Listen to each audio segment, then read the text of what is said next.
Viernes 13 de mayo de 2022, soy Paloma Barreto. Sean bienvenidos a esta nueva edición de su noticiero JNE Noticias. Todo nuestro equipo de televisión viene realizando diversas labores para llevarles información desde distintos puntos de nuestro territorio. Pero vamos de inmediato con nuestros titulares.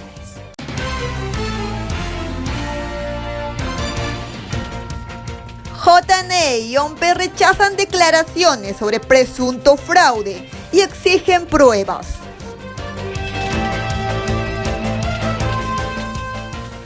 Pleno del JNE pide a la Fiscalía investigar acusaciones del señor Villaverde.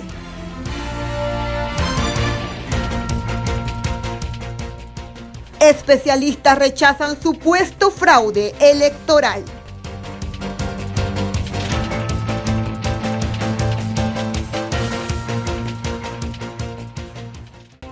El Jurado Nacional de Elecciones y la Oficina Nacional de Procesos Electorales rechazan declaraciones sobre presunto fraude que denunció el señor Villaverde. Ambos organismos acordaron lo siguiente y tenemos justo en pantalla en este momento qué es lo que dice este comunicado. Expresar su rotundo rechazo a las declaraciones del imputado Marco Antonio Samir Villaverde García, quien sin ningún sustento ni pruebas realiza imputaciones sobre un supuesto fraude electoral en la primera vuelta de las elecciones generales 2021. Exigir que se presenten las pruebas del presunto fraude electoral y no se recurran a maniobras que solo buscan debilitar la credibilidad de los organismos electorales y por ende del sistema democrático. Reiterar que el referido proceso electoral se desarrolló de manera óptima y sus resultados fueron validados por observadores nacionales e internacionales participantes, por tanto en la primera como en la segunda vuelta. Enfatizar que el Ministerio Público viene archivando las denuncias por falsificación de firmas de miembros de mesa que fueron presentadas en segunda vuelta electoral porque no existieron elementos de convicción sobre tales supuestas irregularidades. Mediante un oficio, el Pleno del JNE solicitó al fiscal de la Nación que se investigue de manera célere, objetiva y responsable las maliciosas, dolosas y falsas imputaciones formuladas por el señor Marco Antonio Samir Villaverde García. Reafirmar la actuación transparente, imparcial e íntegra de los organismos del sistema electoral en las elecciones generales 2021, los cuales cumplieron con sus funciones en estricta sujeción a lo establecido en la Constitución política y las leyes, garantizando así el respeto irrestricto a la voluntad popular, habiéndose proclamado a la fórmula que obtuvo la mayoría de votos.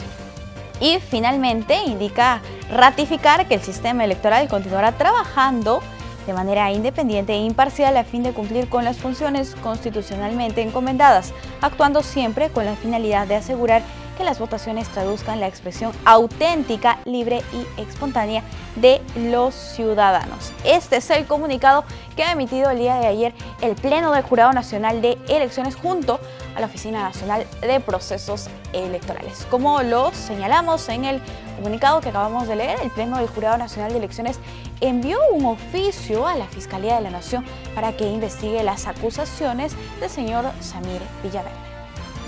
Sí, pues, soy enemigo de la corrupción. Tiene razón.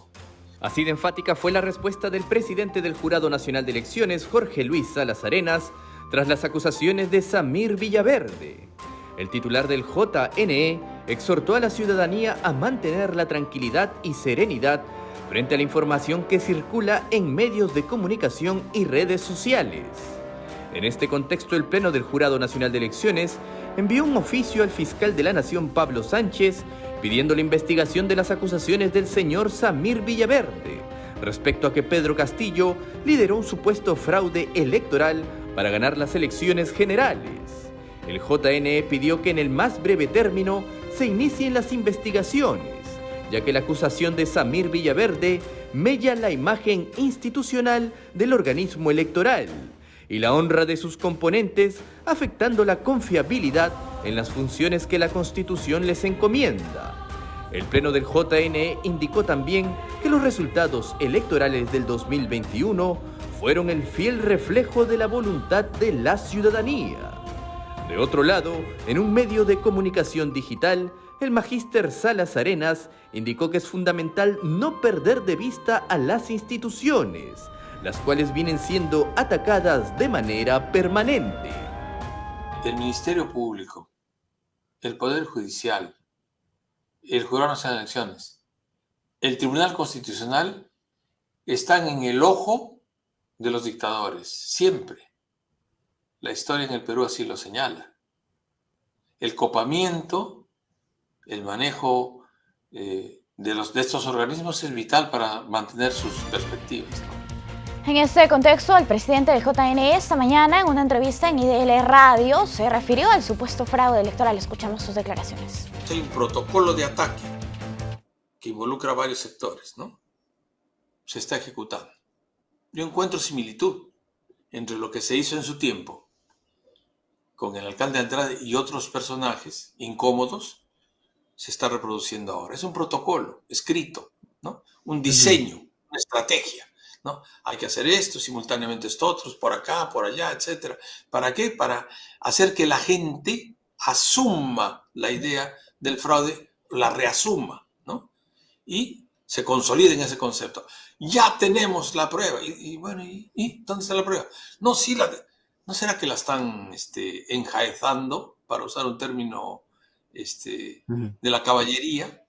¿No será que la están acomodando? En el Jurado Nacional de Elecciones no se ha obrado con irregularidad, con delito. No se ha cometido delito electoral alguno. No se ha cometido ningún delito.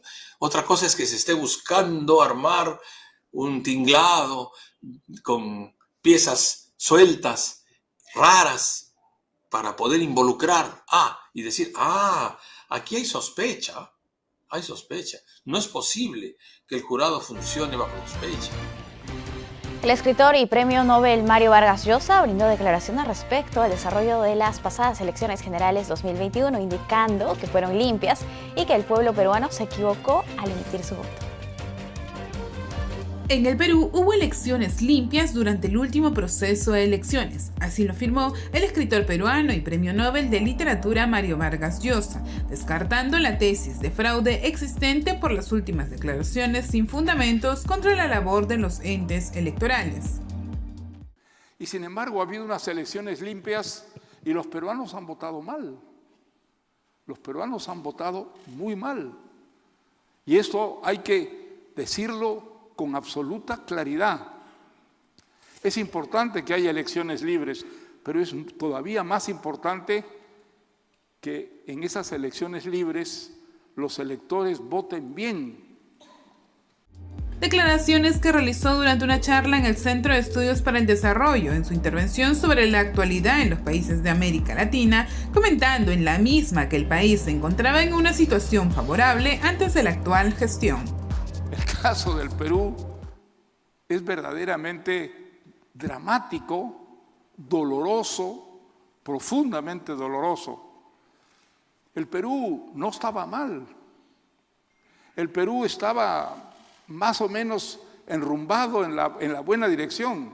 La postura del premio Nobel concuerda con la del sistema electoral al asegurar que en las últimas elecciones no existió fraude electoral alguno. Y en este marco de la tesis de un presunto fraude electoral, distintos especialistas aseguran que no es posible tal afirmación. Escuchemos lo que dice. Un supuesto fraude electoral es rechazado tanto por el sistema electoral como por especialistas que argumentan que las acusaciones son graves porque afectan la democracia e institucionalidad. Entre ellos, Fernando Tuesta Soldevilla, ex jefe de la OMPE. Esto no solamente es un sinsentido, sino es muy peligroso para los procesos electorales, las instituciones democráticas, y tiene que ser severamente rechazada. El secretario general de Transparencia y Banda Negra, quien lideró la labor de observación nacional, indicó que toda denuncia debe realizarse en base a pruebas y que en este caso específico no existe evidencia. Siempre afirmaciones de esa naturaleza tienen que ser contrastadas con la evidencia, ¿no? Y respecto a las elecciones, pues tenemos un caso singular, ¿no? Es posiblemente uno de los procesos públicos que genera más evidencia de todo lo que es el Estado, ¿no? Es decir, hay evidencia desde las actas, ¿no? De hecho se cuelgan en la página web de la OMPE, hay evidencia de las autoridades electorales, hay evidencia de los personeros de los partidos, hay evidencia de los observadores, hay evidencia de un conjunto de actores que recogen información durante la elección, antes de la elección, después de la elección, ¿no? Y en este caso, además, toda esa información pues es muy coincidente. Es decir, todos los que te he mencionado coinciden en un tema concreto, que las elecciones en el Perú se han desarrollado bajo condiciones absolutamente ordinarias, normales, como siempre ocurre. Percy Medina, jefe de IDEA para Perú, dijo que es muy irresponsable acusar sin pruebas e indicios claros y se debe ser prudente en la manera como se procesa este tipo de denuncias, la cual debe investigarse. Por lo pronto, no hay una sola prueba de fraude. Primero habría que tratar de entender a qué se refiere esta persona cuando dice que habría habido un fraude. Y creo que hay que ser muy prudentes, porque el día de ayer ya las redes sociales servían diciendo se confirma la denuncia de fraude cuando esta persona no ha aportado absolutamente nada, no ha aportado una prueba, no ha aportado indicios, ni siquiera ha relatado cómo es que se podría haber hecho algo en la sede del jurado, que no ve siquiera el tema de procesamiento de actas y resultados. Así que por lo pronto hay que ser muy cautos y esperar. Si tiene algo que aportar, que lo aporte. Asimismo, Jorge Jáuregui aseguró que las elecciones generales 2021 contó con la observación internacional que avaló el proceso comicial. Hay que decir, es imposible en la forma como se ha planteado, porque el sistema de procesamiento de los resultados electorales, es decir, de la voluntad política expresada en las urnas por los ciudadanos, en el Perú es un sistema sumamente seguro y confiable. Y es la primera evaluación que hacen las misiones de observación electoral cuando vienen al Perú. Evalúan cómo está la legislación para transformar o para tomar la voluntad política de los ciudadanos expresada en las urnas y trasladarla a un resultado electoral.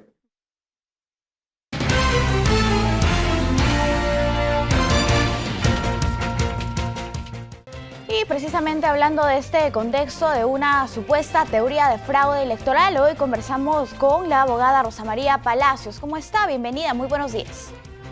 Muy buenos días, muchas gracias. No, usted las gracias por aceptar nuestra invitación. ¿Podría explicarle a la ciudadanía por qué es prácticamente imposible la teoría de un fraude? En un primer momento se habló de un fraude en la segunda vuelta y ahora se habla de un fraude en la primera vuelta. Miren, para que exista un fraude, tiene que haber un concierto de voluntades, de muchas voluntades, no de pocas. Y ese concierto de voluntades se da antes, durante y después del día de las elecciones. Es decir, se controlan aspectos del derecho a la información de los ciudadanos, se controlan aspectos del acceso a la votación, se controlan aspectos del escrutinio y la proclamación de resultados. El último ejemplo que hemos tenido en el Perú de ese control antes, durante y después ha sido en el año 2000. Alberto Fujimori y Vladimiro Montesinos perpetraron un fraude, claro, abierto, que generó una protesta internacional y que terminó finalmente con una mesa de diálogo auspiciada por la OEA, Observación Internacional, que declaró que las elecciones no habían sido ni justas, ni libres, ni transparentes. Esa es la última vez que hemos tenido un proceso fraudulento. Luego, uno puede tener ciertas pequeñas irregularidades, ¿no es cierto? Una persona que no votó en la mesa que le correspondía, por ejemplo, una persona, un caso de una suplantación a nivel nacional. ¿Eso puede pasar en un proceso? Puede pasar en un proceso, pero no te determina un fraude, un concierto de voluntades que incluye a todo el sistema electoral. Recordemos que son más de 30 jurados especiales que son conformados por 3 personas y una de ellas es un ciudadano elegido al azar, más el Jurado Nacional de Elecciones, más la OMPE, más toda la organización territorial de la OMPE, más todos los medios de comunicación, más todos los candidatos supuestamente beneficiados, más toda la observación internacional. Es imposible. O sea, podemos discutir un fraude, sí, en Nicaragua o en Venezuela, pero un fraude en las elecciones peruanas del año 2021 no es cierto. Y además también podemos probar que no es cierto, porque las alegaciones de fraude se basaron en primer término, en que el fraude había sido hecho solo en mesa en la segunda vuelta. Esa fue la acusación. Y eso fue lo que se llevó finalmente al jurado y a la fiscalía. La fiscalía determinó que no hubo tal fraude en mesa. Y la acusación central de los que alegaron esto, habiendo contratado a más de 10 estudios muy importantes de Lima, o ellos habían voluntariado con su tiempo, era que la firma de los miembros de mesa no coincidía con su firma en RENIEC y habían sido suplantados y por lo tanto los contenidos modificados. Eso se probó manifiestamente falso porque los supuestos suplantados aparecieron diciendo: es nuestra firma, yo por supuesto que soy miembro de mesa y acá está mi credencial. ¿Qué les pasa? Nadie firma exactamente igual a su firma registrada en la RENIEC. Es similar, pero no idéntica. Ni Keiko Fujimori firma igual a su firma en la RENIEC. Entonces, queda claro que ese era un argumento falaz y fue el argumento central.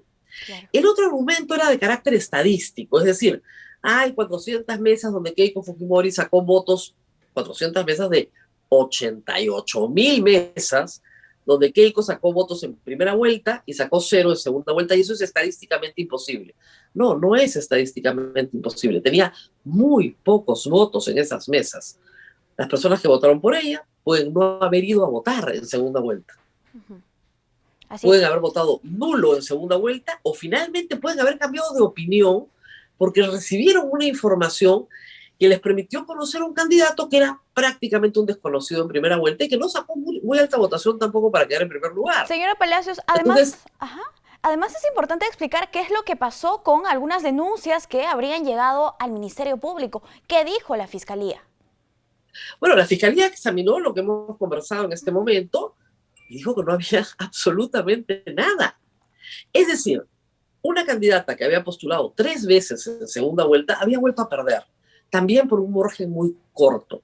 Recordemos que su conducta en el 2016 había sido similar. No reconocer los resultados y finalmente los terminó reconociendo, pero señalando que habían incorrecciones, ¿no? Y esta vez la conducta es la misma, solamente que creo que llevó su alegato a un nivel internacional, imitando la conducta de Donald Trump en las elecciones contra Biden. En el mismo discurso. Esto ha sido, creo, un error político del Partido Fujimorista y sus aliados, un error político que, bueno, les va a costar a la larga, porque cuando uno entra a una contienda de cualquier tipo, deportiva, ¿no? Uno acepta que puede ganar y que puede perder. Si no, no entra. No es nada peor que una persona picona que no acepta los resultados. Puede ser que a todos nos desagrade el resultado hoy, que el resultado no sea, digamos, satisfactorio para la ciudad de Lima, por ejemplo. Por ejemplo, puede eso pasar. Pero el hecho de que no sea satisfactorio no nos puede obligar a mentir para satisfacer el deseo que tenemos de que esto no sea verdad. Sí. Lamentablemente, y hay que decirlo, las personas que hemos dicho que no hay evidencia de un fraude, hemos sido brutalmente insultadas. Sí. Y acá mi solidaridad con los miembros del jurado y también con las personas que han sido visitadas incluso en sus casas para ser insultadas, sus familias, los trabajos que realizan, etcétera, auscultados en público, simple y llanamente por decir la verdad. Así es, señor. Pero yo creo que hasta que no haya evidencia, si hay evidencia de lo contrario, encantada de escucharla, pero no hay evidencia. Claro. ¿Por qué en este contexto, ante las declaraciones de un investigado por tráfico de influencias y muchos otros delitos, se hace tanto aspaviento? ¿Por qué tiene tanto rebote? Porque creo que sus declaraciones, muy bien pensadas, llaman la atención. Llaman la atención sobre todo de personas que se ilusionaron con la idea de ganar en mesa lo que no pudieron ganar en la cancha. Entonces, esa ilusión que ya estaba muerta, de repente se revive. Pero claro, lamentablemente, el señor Samir Villaverde ha estudiado derecho, pero derecho penal, y no constitucional o electoral, y no se dio cuenta que estaba poniendo en juego también la primera vuelta, con lo cual, supongamos que efectivamente se prueba con evidencia que hay un fraude en la primera vuelta, entonces las elecciones del Congreso también son nulas. Todas. Y se van todos. Y creo que eso satisface mucho más a la mayoría de los peruanos, con lo cual rápidamente se ha desinflado la teoría del fraude. Claro, además se hace una acusación directa al Jurado Nacional de Elecciones. Sin embargo, en los procesos electorales existe pues un número, una cantidad bastante grande de funcionarios que trabajan, de involucrados, y no solamente del Jurado Nacional de Elecciones, sino también de la Oficina Nacional de Procesos Electorales. Bueno, eso es lo que expliqué hace un momento. Yo creo que el señor Villaverde no conoce muy bien el proceso electoral. Además dice algunas cosas que son dignas de ser escuchadas, ¿no? Que hay una comisión del más alto nivel que se reunía con un funcionario del Jurado Nacional de Elecciones. No dice quién es ese funcionario, no dice quiénes pertenecen a esa comisión de alto nivel, los llama a hablar, pero no dice nada. ¿Y cómo es que una sola persona, va a poder controlar un jurado en ese momento de 30 y tantos jurados electorales especiales, pero además todo el despliegue nacional de contabilización de actas de la OMPE? Porque además el fraude es en mesa, eso era la acusación, fraude en mesa, ¿ok? No antes, no después, solo en la mesa, lo cual es bastante raro para un fraude, ¿no? Digamos, el fujimorismo tiene experiencia en esto y sabe perfectamente que un fraude se organiza antes, durante y después. No funciona solamente en la mesa. Y el escrutinio se hace en mesa y el resultado es un acta. Y el acta está firmada por las personas que participaron en ese día electoral y que han sido insultadas sin parar, sus nombres expuestos en sesiones públicas, y al final del día no había ningún fraude en mesa. Cierto. No ha habido un solo suplantado que haya aparecido, es decir, me suplantaron. Esa firma que aparece en esa acta no es la mía, yo no estuve ahí. No hay uno solo en 88,000 mesas. Por el amor de Dios, ¿ya qué cosa más vamos a explicar? Yo ya no entiendo. Que la gente cambia de idea. Cambia de idea, pues. En el Perú la gente cambia de idea cada semana. Es impresionante. Eso sí hay que decirlo. En las encuestas, el avance de Keiko Fujimori. Señora Palacios. Porque si hubiéramos votado al día siguiente de la primera vuelta, digamos 2 días después, la distancia hubiera sido más larga. Y eso es otro indicio. La distancia entre Pedro Castillo y Keiko Fujimori se fue achicando, pero Pedro Castillo en todas las encuestas estuvo encima de Keiko Fujimori. Bien. En todas. Y ya para finalizar, por favor, ¿cuál debería ser el rol de los medios de comunicación en este contexto? El de siempre, decir la verdad. Ese es el único rol que hay. Y la verdad a veces es oscura, no hay que buscarla. Y a veces es muy inconveniente, muy incómoda. Sí, pues, hoy por hoy, sobre todo en Lima, Pedro Castillo tiene pues un casi 90% de desaprobación y a la mayoría de los limeños les encantaría que no fuera el presidente. Pero, les guste o no, las reglas de juego establecían claramente que quien ganaba la segunda vuelta era el presidente del Perú y él ganó la segunda vuelta. Lo que pase después depende básicamente del Congreso, ya no de los ciudadanos. Depende del Congreso. Y si el Congreso quiere que Pedro Castillo deje de ser presidente, se tiene que poner de acuerdo el Congreso, ya no los ciudadanos. Los ciudadanos ya hicimos nuestra tarea, mal hecha, votamos mal, perfecto, pero la tarea ya fue hecha. Así es. Y la tarea de los organismos electorales es dar cuenta de lo que han hecho los electores, nada más. Y reitero, si se anulan las elecciones, según el señor Samir Villaverde, la primera vuelta también se anula, porque dice que el señor López Alea ha sido perjudicado. Se anula todo, se van todos. Claro. Y yo creo que habría mucha gente ahí sí muy contenta en el Perú. Bien, señora Rosa María, muchísimas gracias por acompañarnos en esta edición de JN Noticias. Nosotros comenzamos con nuestro bloque electoral.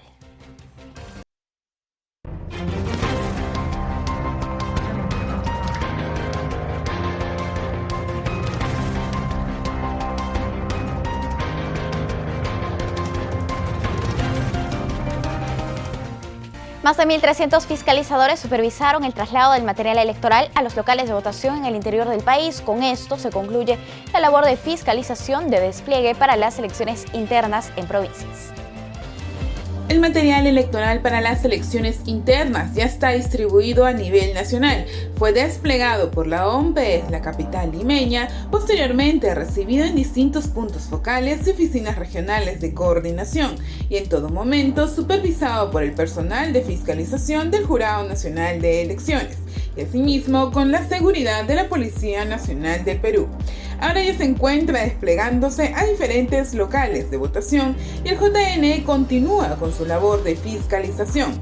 Todo ello para que este 15 de mayo los afiliados y afiliadas de las organizaciones políticas acudan a sus locales de votación a elegir a sus delegados y candidatos para la posterior elección regional y municipal. En esa línea, los fiscalizadores del JNE estuvieron presentes ayer en el traslado del material de sufragio y escrutinio desde cada oficina regional de coordinación y puntos focales de la OMPE hacia los locales establecidos para los comicios. Esto en las ciudades de Cusco, Amazonas, Purus, Atalaya en Ucayali, Cajamarca, Chachapoyas, Huancayo, Bagua y Puerto Inca en Huánuco, entre otros. Cabe indicar que 1.302 fiscalizadores están desplegados a nivel nacional para los comicios internos.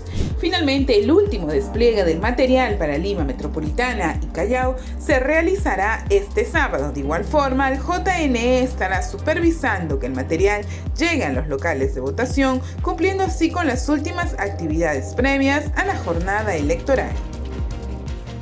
Durante esta semana, el JNE brindó asistencia técnica a los partidos de Lima para la elaboración de sus planes de gobierno. En el encuentro fueron llamados a incorporarse al Plan Estratégico de Desarrollo Nacional al 2050. Los partidos políticos de Lima Metropolitana que participan en las elecciones subnacionales recibieron asistencia técnica del Centro Nacional de Planeamiento Estratégico CEPLAN para la elaboración de sus planes de gobierno. En el encuentro que organiza el JNE, los partidos fueron instados a sumarse al Plan Estratégico de Desarrollo Nacional que promueve mejorar la calidad de vida de la población y el desarrollo sostenible del país al 2050. El territorio, por ejemplo, la ciudad, ¿cómo la conceptualizamos hacia futuro? Un gobierno se elige para 4 años, pero tenemos que pensar la ciudad no para los próximos 4 años, sino para 8 o 12 o en realidad 20, 30 años, ¿no es cierto? Hasta el 2050, por ejemplo, ¿no? De acuerdo con el CEPLAN, los planes de gobierno deben contar con un enfoque territorial que aproveche la diversidad cultural, biológica y ecosistémica, así como la participación activa de los actores de la región. No podemos armar un plan de gobierno o un plan de desarrollo concertado, por ejemplo, de espaldas a la información del territorio. El territorio es la que nos tiene que dar información. Los planes de gobierno de las autoridades entrantes, además, deben considerar fortalecer las instituciones mediante la creación de un plan estratégico, en especial los distritales y provinciales, que presentan una brecha del 15 y 60% respectivamente. Es tarea de todos y por eso felicitamos al Jurado Nacional por este taller, porque justamente es lo que necesitamos, fortalecer las instituciones. Los partidos políticos son parte de nuestros gobiernos locales y regionales, por supuesto, con mayor razón. El miembro del Pleno del JNE, Vicente Sánchez Villanueva, señaló que las elecciones son muy importantes porque la democracia se construye desde los partidos políticos y sus afiliados deben acudir a votar este domingo 15 de mayo.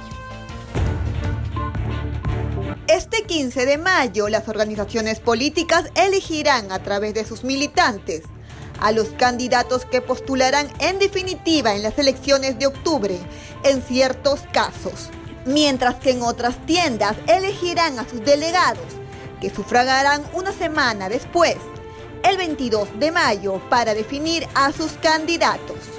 La democracia se empieza a construir desde los partidos. Por eso la importancia de las elecciones internas, que los candidatos que van a competir ya en la cancha, en la arena electoral de las elecciones regionales y municipales en el nivel subnacional, salgan de la voluntad de quienes son militantes de los partidos políticos y de los ciudadanos. Por eso nos parece tan importante este proceso interno, ¿no? Estas denominadas elecciones internas son organizadas por la OMPE como parte del proceso de reforma electoral que empezó entre el 2019 y 2020.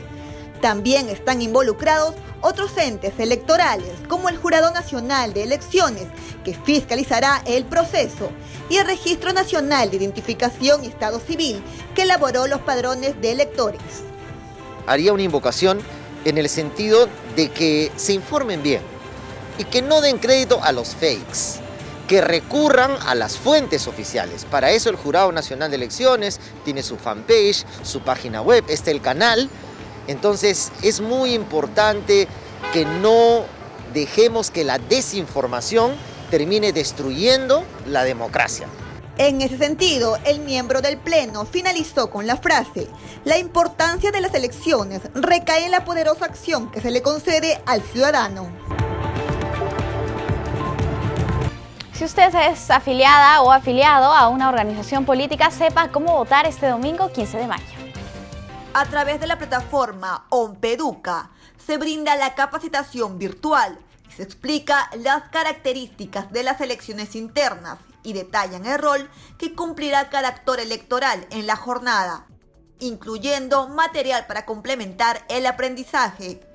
En el curso virtual para miembros de mesa, quienes asuman dicha labor por designación de sus propias organizaciones políticas, podrán conocer detalladamente los pasos para la instalación de la mesa de sufragio y el escrutinio, además del uso de la solución tecnológica de apoyo al escrutinio.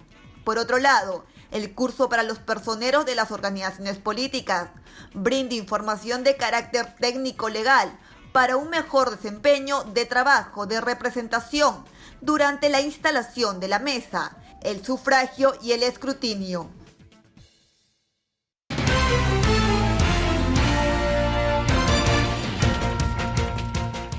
Este domingo 15 de mayo celebraremos la primera fecha de las elecciones internas de las organizaciones políticas. Pero ¿cuál es el rol del Jurado Nacional de Elecciones de la Oficina Nacional de Procesos Electorales? Para eso hoy nos encontramos con Alonso Encarnación. Él es abogado de la Secretaría General de nuestra institución. ¿Cómo está? Bienvenido, muy buenos días. Buenos días, Paloma, gracias por la invitación. No, las gracias a usted por acompañarnos. Desde su convocatoria hasta la fecha, ¿cuáles son las acciones que ha realizado el Jurado Nacional de Elecciones? ¿Cuál es su competencia en el contexto de los procesos electorales de las organizaciones políticas?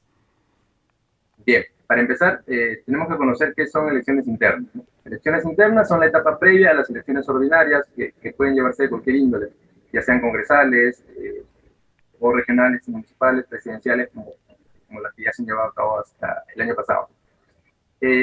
Las elecciones internas implican que los afiliados de las organizaciones políticas puedan elegir a los candidatos que los van a representar en unas elecciones ordinarias, como en el caso concreto, para las elecciones regionales y municipales de año 2022. En efecto, muchas organizaciones políticas convocaron para estos comicios a elecciones internas. Estas elecciones internas se van a llevar a cabo el 15 de mayo, es decir, este domingo, respecto a elección de un afiliado, un voto, y el 22 de mayo, el próximo domingo, respecto a la elección de candidatos por representantes, ¿no? Por representantes de las organizaciones políticas. Ahora, ¿cuál es la función del Jurado Nacional de Elecciones? Como sabemos, en un proceso de elecciones internas, quien dirige y organiza este proceso es la OMPE. Claro, los tres organismos del sistema electoral, OMPE, Jurado Nacional de Elecciones y el RENIEC, forman parte o coadyuvan al correcto trámite de estas elecciones internas. La labor específica del Jurado Nacional de Elecciones internas, está prevista en la Ley 31357, publicada por el Congreso el 31 de octubre del año pasado, del 2021. ¿Qué es lo que indicaba esta ley? El Jurado Nacional de Elecciones tiene tres funciones, de las cuales ya se han cumplido dos. En primer lugar, el cronograma, luego fijar el cronograma electoral. El cronograma electoral fue fijado el año pasado, el cronograma electoral no solo para las elecciones internas, sino también para las elecciones ordinarias, que se van a llevar a cabo el 2 de octubre, las elecciones regionales y municipales 2022. La otra función es la de fiscalización.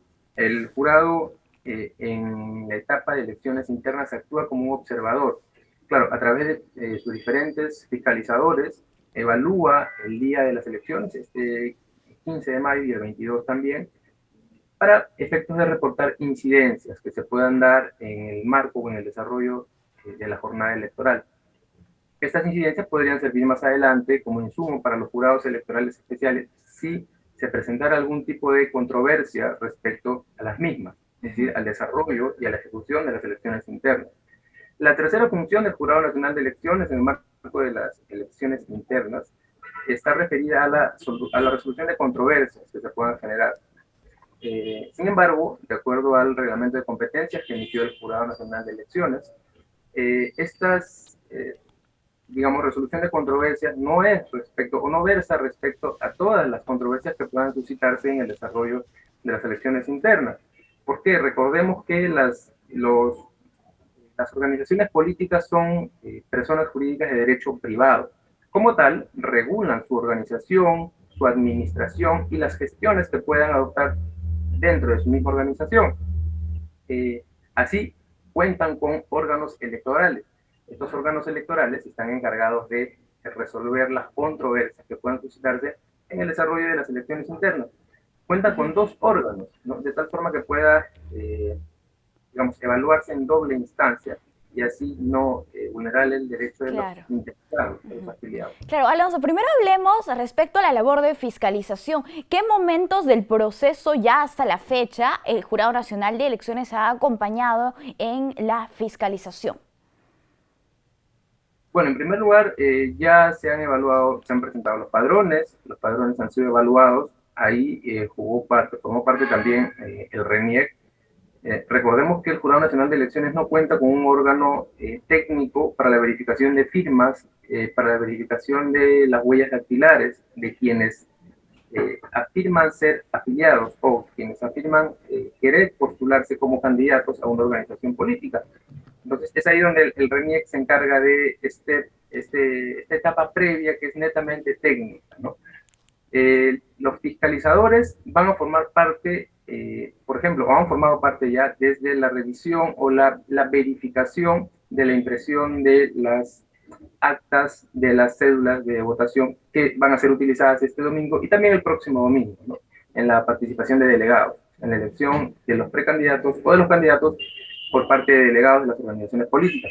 También el órgano de fiscalización o la función fiscalizadora del Jurado Nacional de Elecciones va a desempeñarse en el día de los comicios, que son el 15 y el próximo domingo, que es el día 22. Y reitero, es una labor propiamente observadora.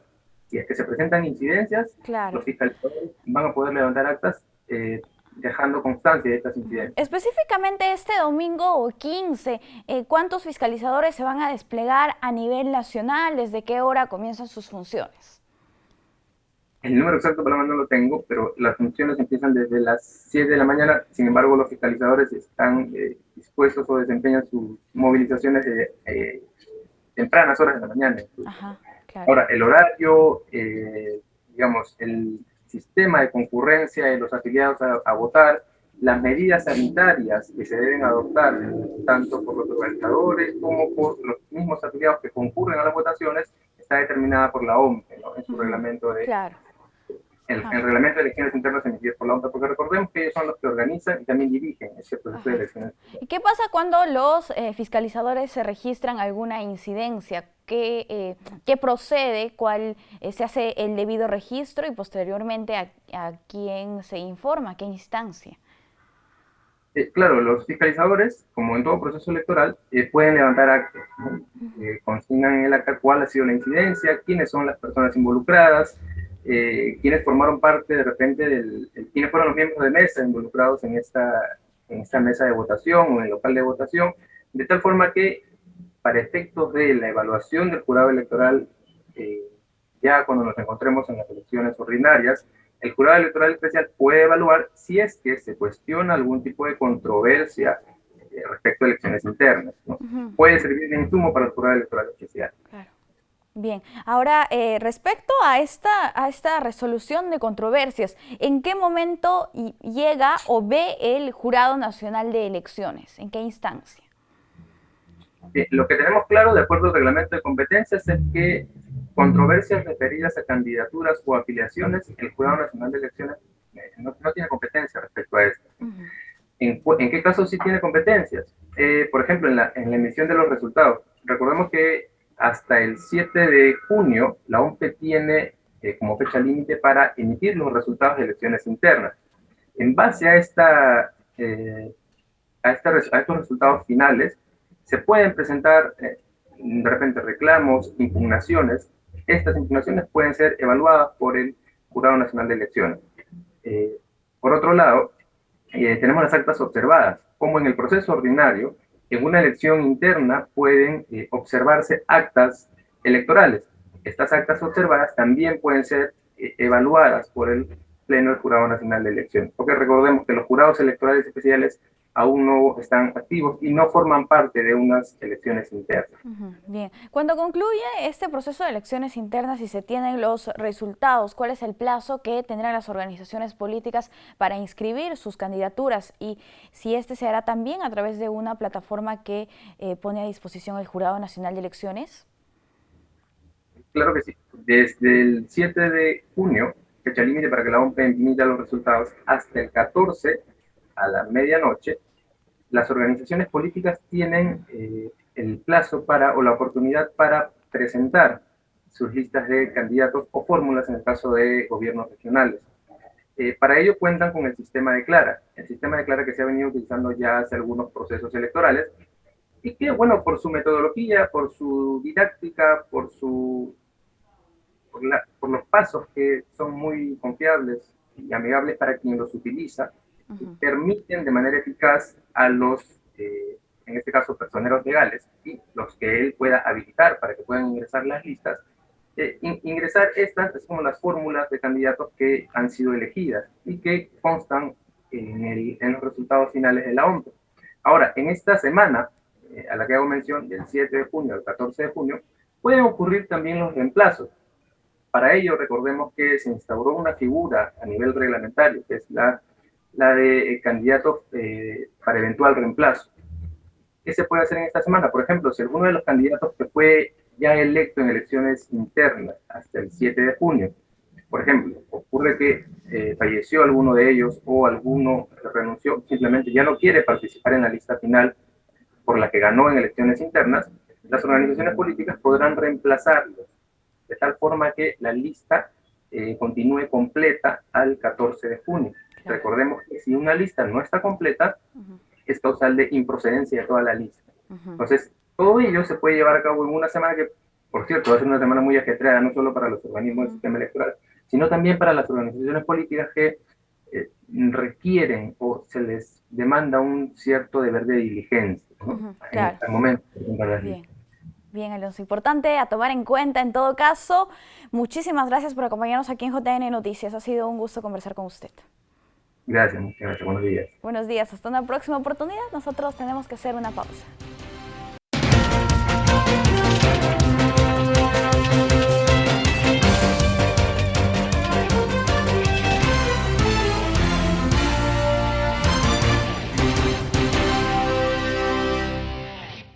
Gracias por continuar con nosotros. Recuerde que si usted es afiliada o afiliado de una organización política, sepa cómo votar este domingo 15 de mayo. El próximo 15 de mayo acudirán a las urnas afiliadas y afiliados de 147 organizaciones políticas para elegir a quienes serán candidatos en las elecciones regionales y municipales o a los delegados que seleccionarán a dichos candidatos una semana después. La cédula de votación que recibirán los electores dependerá de la modalidad elegida. Si es directa, permitirá elegir a candidatos y si es indirecta, a delegados. La cédula está diseñada para que afiliadas y afiliados voten por la opción de su preferencia sobre las candidaturas que las organizaciones políticas hayan registrado para estas elecciones internas, garantizando el derecho al sufragio de quienes se encuentren en el padrón electoral aprobado por el Jurado Nacional de Elecciones. Asimismo, como parte de la organización de estas internas, la cédula considerará recuadros para que se coloque el número de la fórmula, lista o candidatura que se desee apoyar. El voto será considerado nulo si se marca una cruz, un aspa o cualquier otro dibujo al interior de un recuadro, y contará como voto en blanco si no se marca nada.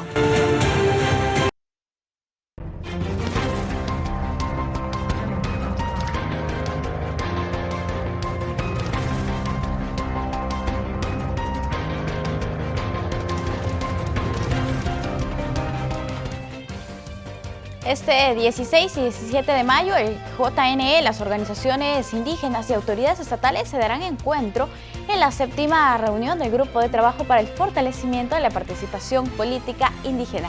Más detalles en la siguiente nota. El JNE, junto a 7 organizaciones representativas de pueblos indígenas y originarios, suman esfuerzos para promover la participación política indígena en el país durante estas elecciones. Es así que este 16 y 17 de mayo en el Hotel Colón de Miraflores se realizará la 7ª reunión ordinaria del Grupo de Trabajo para el Fortalecimiento de la Participación Política Indígena. En este encuentro se presentarán las principales actividades del plan de trabajo de este año y se expondrá el programa de formación política indígena. Así también el balance de propuestas legislativas y se expondrán las actividades en el marco de las elecciones subnacionales, como el Pacto Ético Electoral, planes de gobierno y construcción de la agenda indígena, entre otras. La 7ª reunión organizada por la Dirección Nacional de Educación de la entidad electoral contará con los aportes y opiniones de las organizaciones representativas de pueblos indígenas originarios para la aprobación del plan anual. Más de 5 millones de ciudadanos tienen el DNI vencido. Por ello, el RENIEC inicia con la descentralización de la impresión del DNI electrónico a nivel nacional para agilizar la entrega del documento a los ciudadanos. 27 impresoras de alta tecnología que adquirió el RENIEC inicia la descentralización de producción e impresión del DNI electrónico con miras al proceso comicial, teniendo en cuenta la cantidad de electores que tienen aún el DNI vencido. Tenemos 5.700.000 personas con el DNI caduco, más de 3.300.000 personas son mayores de edad. La jefa del RENIEC, Carmen Velarde, detalló que la iniciativa cortará el tiempo de entrega de este documento electrónico a 5 días hábiles en promedio. Estamos justamente a puertas de las elecciones regionales y municipales 2022 y el RENIEC ha adquirido 27 impresoras para DNI electrónico. Son impresoras láser que nos va a permitir que incrementemos nuestra capacidad operativa de 60.000 DNIs a 258.000 DNIs. Esta adquisición, que es poco más de $2 millones, ha sido gracias al apoyo del Banco Interamericano de Desarrollo. ¿Y qué nos va a permitir? Nos va a permitir descentralizar la impresión del Documento Nacional de Identidad Electrónico en todo el país. Impresoras que, como lo señala la jefa del RENIEC, lograrán trabajar de manera continua en beneficio de los usuarios. Cada una de estas impresoras te permite imprimir 25 DNIs por hora. Queremos que estén trabajando, estén activas 16 horas. Asimismo, detalló que las 27 impresoras lograrán una producción de más de 258.000 documentos de identidad electrónicos impresos a nivel nacional. En La Libertad, donde vamos a tener 3 impresoras, en Lambayeque también, vamos a estar en Ancash, vamos a entregar otra más a Ica, por supuesto a Ayacucho, también a Tacna, a Ucayali. Son varios lugares del Perú, Loreto también. Esto va a permitir que los ciudadanos puedan obtener su documento de identidad electrónico no solo mucho más rápido, sino que el DNI electrónico, que es un documento seguro, las impresoras tienen una impresión láser, es decir, quien quiera mañana cambiar algún dato de este documento no va a poder hacerlo porque inmediatamente se va a destruir el policarbonato, pero también cuenta con un chip y la importancia de este chip es que aquí está grabado el certificado digital para todos los adultos, es más, para los jóvenes desde los 17 años. Velarde señaló que 15 impresoras se trasladarán al interior del país, permitiendo así atender de manera fluida a la ciudadanía que asiste al RENIEC e hizo un llamado a renovar su DNI. No esperemos a última hora. Ya se vienen las elecciones regionales y municipales, no esperemos a septiembre para venir a tramitar el Documento Nacional de Identidad, aprovechemos estos momentos que hay bastante espacio, digamos, y la gente puede acudir a hacer el trámite de su DNI. Como dato, más de 2.300.000 peruanos ya cuentan con el DNI electrónico, los mismos que tienen mayor número de elementos de seguridad.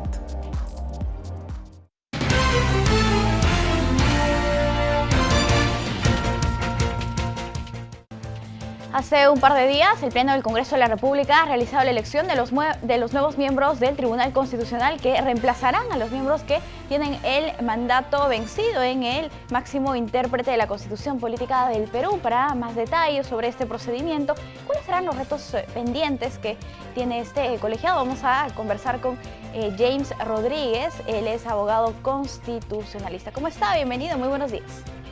Muy buenos días, Paloma Barreto. Como siempre, es un gusto estar con ustedes. Muchísimas gracias por acompañarnos. En un primer momento nos gustaría que usted nos comente, haga un balance de repente de cómo ha observado la evaluación de estos 6 nuevos miembros o 6 miembros electos del Tribunal Constitucional. Bien, el día de ayer el país ha sido testigo de esta elección en el Congreso de la República, en donde se ha alcanzado una votación muy importante, en muchos casos más de 100 votos en la elección de estos nuevos magistrados, donde el país espera un comportamiento ético a la altura de las circunstancias y de acuerdo a la historia del país que ellos se deben. Si hablamos un poquito de formas, doctor Rodríguez, ¿cómo usted ha visto que no se haga un debate previo, una deliberación antes de comenzar con la votación en el Pleno del Congreso?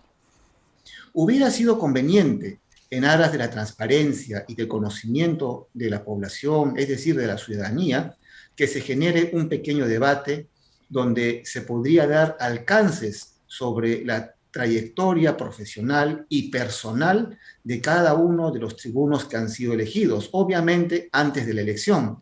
Sin embargo, lo que ha sucedido el día de ayer es que por acuerdo de la Junta de Portavoces, es decir, por acuerdo de cada representante de las bancadas, es decir, de las fuerzas políticas del Congreso, se acordó previamente de que no iba a existir debate. Yo considero que sí debió haber un debate antes de la elección, pero todo indica de que en todo caso lo que se ha evitado es no maltratar a los candidatos antes de las elecciones. Pero, sin embargo, hubiera sido muy conveniente generar un pequeño debate para el conocimiento de la ciudadanía. Y ahora esperemos de que el Congreso exija y la ciudadanía exija un comportamiento ético y sobre todo a cada tribuno defender la Constitución y las leyes de nuestro país. Usted que ha revisado los perfiles de cada uno de estos nuevos magistrados que seguramente pronto jurarán, ¿cómo los evalúa? ¿Cómo ha visto sus antecedentes? Bien, existen extraordinarios currículums dentro de los tribunos que han sido elegidos. Sin embargo, de acuerdo a versiones periodísticas, habría dentro de estos señores elegidos, de los cuales me merece el mayor de los respetos, algunos informes de Contraloría, de los cuales no han sido dados a la luz pública. Sin embargo, respetamos los acuerdos de los voceros y los partidos políticos que han evitado justamente el debate, pero existen currículos bastante buenos, bastante, digamos, alturados, académicamente hablando, y que esperemos de que no solamente el currículum sea el bastión de cada uno, sino antes de ser un buen abogado constitucionalista, sean personas correctas y de acuerdo a la historia que exige nuestro país. Entonces, ¿qué debemos esperar de estos nuevos miembros del Tribunal Constitucional? ¿Cuál debería ser su accionar? Si bien su elección es política, porque lo hace el Congreso de la República, ¿cómo deben ellos manejarse a la hora de pertenecer a un colegiado muy importante en nuestro país, el máximo intérprete de la Constitución Política, como lo mencionaba? Así es. No olvidemos de que muchos magistrados, más de uno de los que han sido elegidos el día de ayer por el Congreso de la República, han sido, por ejemplo, asesores legales o abogados ante los organismos nacionales e internacionales de algunas fuerzas políticas. Y gracias a ellos han sido, pues, propuestos y finalmente elegidos por el Congreso de la República. Pero considero de que aquí debe entrar una corriente doctrinaria, algunos manifiestan que es de Francia, otros de Estados Unidos, pero se debe implantar el deber de la ingratitud. ¿Qué significa esto?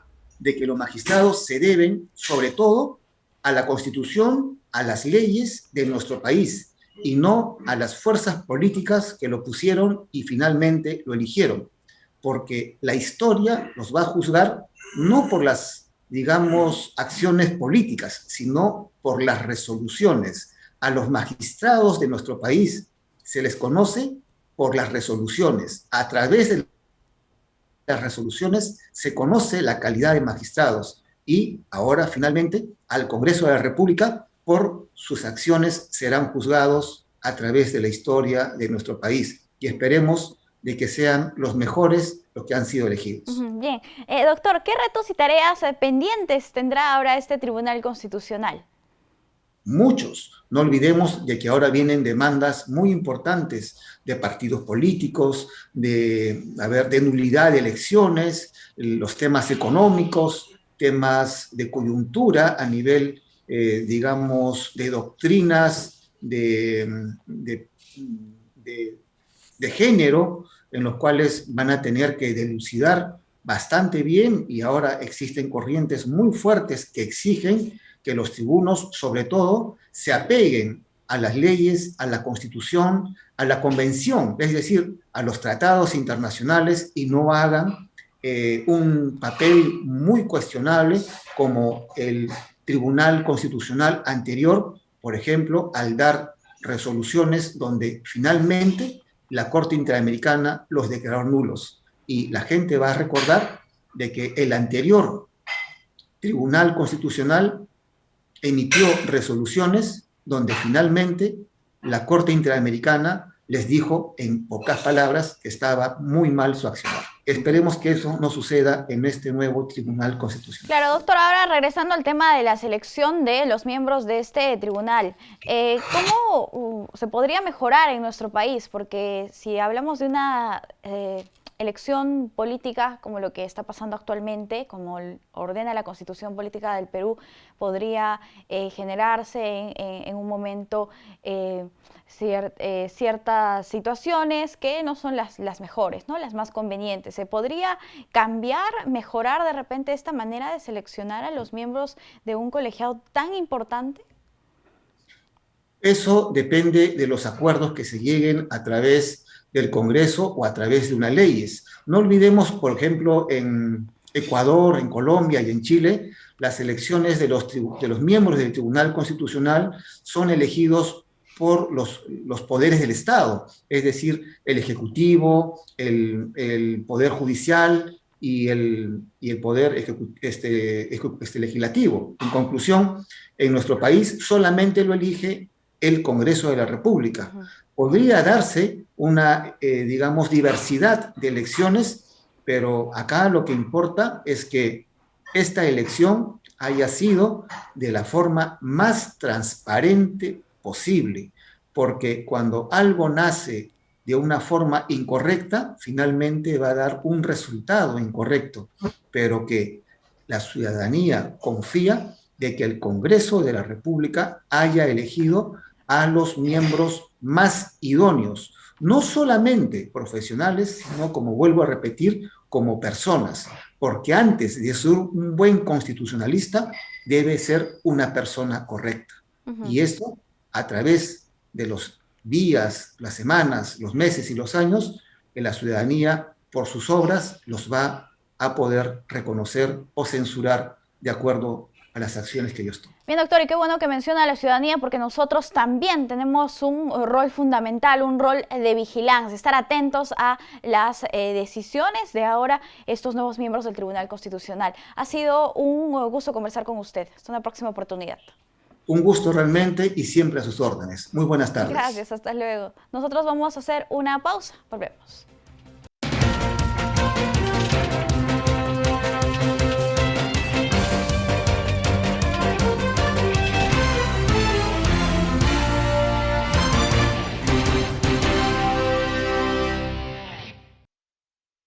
Muchas gracias por acompañarnos, no tenemos tiempo para más, y si usted desea conocer más información electoral, sintonice el canal 516 de Movistar TV, las redes de JN y la señal de nuestros canales aliados. Los dejamos con imágenes de Moquegua.